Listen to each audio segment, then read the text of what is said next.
এখানে বলছে একটি দ্রব্যের বিক্রয় মূল্য এবং ক্রয় মূল্যের পার্থক্য 120 টাকা। বিক্রয় মূল্য থেকে ক্রয় মূল্য বাদ দিলে অর্থাৎ পার্থক্য হয়েছে 120 টাকা, তার মানে এটা লাভ 120 টাকা।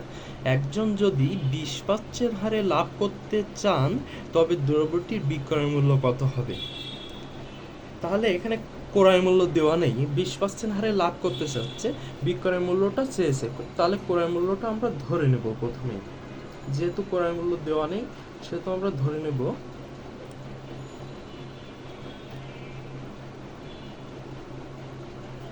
ক্রয় মূল্য সমান 100 টাকা।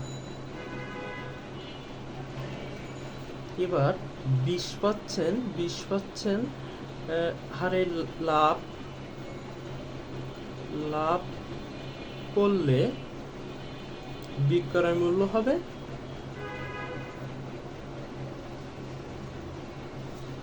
মূল্য 100 যোগ 20, তাহলে 120 টাকা হবে বিক্রয় মূল্য। এবার আমরা আসি ক্রয় মূল্য এবং এই বিক্রয় মূল্য, অর্থাৎ বিক্রয় মূল্য এবং ক্রয় মূল্যের ভিতরে পার্থক্যটা কত আসছে। তাহলে লিখি বিক্রয় মূল্য ও ক্রয় মূল্যের পার্থক্য। তাহলে বিক্রয় মূল্য 120 টাকা, ক্রয় মূল্য 100 টাকা, তাহলে এখান থেকে আমরা পার্থক্য পেলাম 20 টাকা। আচ্ছা, তাহলে 20 টাকা হলো পার্থক্য। তাহলে আমরা লিখতে পারি পার্থক্য যদি 20 টাকা হয় তাহলে বিক্রয় মূল্য 120 টাকা। যেহেতু বিক্রয় মূল্য বের করতে বলছে এই জন্য বিক্রয় মূল্যটা আমরা ডান পাশে রাখবো, ঐকিক নিয়মে করব। তাহলে আমরা লিখতে পারি পার্থক্য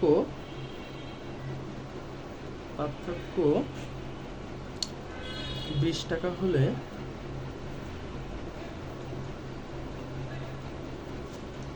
বিক্রয় মূল্য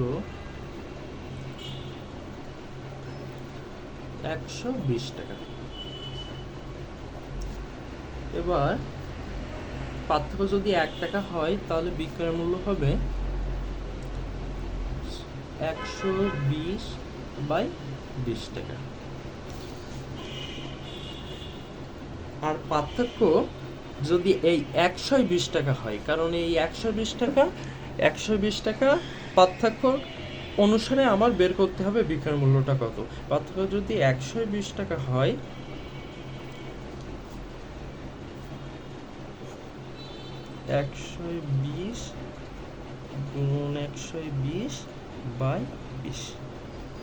আচ্ছা এটা কাটাকাটি করলে হয় 6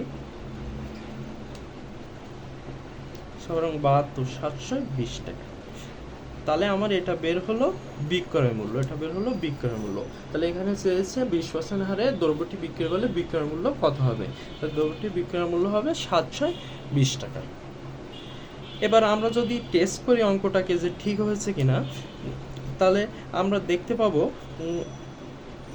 যে 720 আর 120 বিয়োগ করলে হবে 600 টাকা। এই 600 টাকা হচ্ছে ক্রয় মূল্য।